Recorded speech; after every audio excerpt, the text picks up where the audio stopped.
श्रीराम समर्थ. नाम हे रूपापेक्षा व्यापक आहे. समजा मी तुम्हाला प्रश्न विचारला की आनंद म्हणजे काय, तर एखाद्या आनंदी मुलाकडे बोट दाखवून तुम्ही म्हणाल की हे पहा, इथे आनंद आहे. इतकेच नव्हे तर याप्रमाणे आनंदाने खेळणारी मांजराची पिले, उड्या मारणारी लहान वासरे, हसणारे स्त्री पुरुष, फुलांनी बहरलेल्या लता यांच्याकडे बोट दाखवून इथे आनंद आहे असे तुम्ही म्हणाल. पण हे काही माझ्या प्रश्नाचे खरे उत्तर नव्हे. आनंदी वस्तू कोणत्या आहेत असा माझा प्रश्न नसून आनंद मला दाखवा असे मी विचारले होते. आनंदी वस्तूमध्ये आनंद राहतो म्हणून वस्तू हा काही आनंद नव्हे. लहान मूल हेच जर आनंद असेल तर मोठे स्त्री पुरुष आणि मांजरीची पिले आनंदयुक्त असणार नाहीत. अर्थात आनंद हा एकच असला पाहिजे, कारण सर्व ठिकाणी आढळणाऱ्या आनंदाला एकच शब्द आपण वापरतो. आपण जो जो माणूस पाहतो तो निराळा असतो तरी सर्वांना आपण माणसेच म्हणतो, कारण प्रत्येक माणसामध्ये मनुष्यपणा आहे. तो आपल्या इंद्रियांना दिसत नसला तरी मनाने ओळखता येतो आणि त्याचे अस्तित्व मनुष्य या शब्दाने सांगता येते.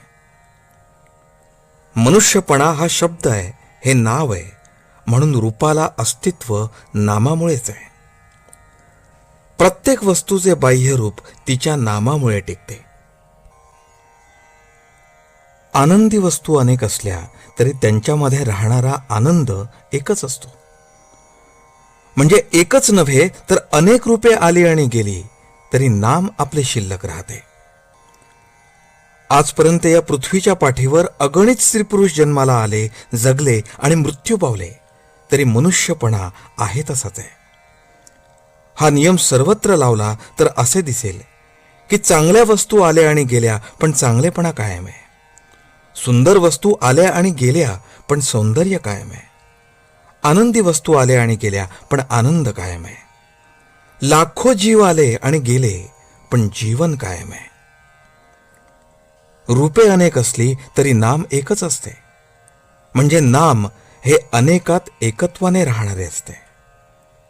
याचा अर्थ असा की नाम हे रूपापेक्षा व्यापक असते. रूप हे नामाहून निराळे राहू शकत नाही. नाम हे रूपाला व्यापून पुन्हा शिल्लक उरते.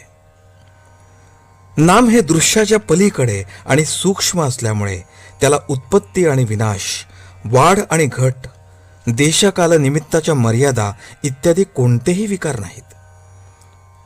म्हणून नाम हे पूर्वी होते, आज आहे आणि पुढेही तसेच राहील. नाम हे सत्स्वरूप आहे. नामातून अनेक रूपे उत्पन्न होतात आणि अखेर त्याच्यामध्येच ती लीन होतात. शुद्ध परमात्म स्वरूपाच्या अगदी अगदी जवळ कोणी असेल तर ते फक्त नामच होय. म्हणून नाम घेतल्यावर भगवंत आपल्या जवळ असल्यासारखाच आहे. आजचे बोधवचन. माझे बोलणे प्रत्येकाला कळते. ज्याची जेवढी तयारी असेल तेवढे त्याला कळते, पण वाया कुठेच जात नाही. जानकी जीवन स्मरण. जय जय राम.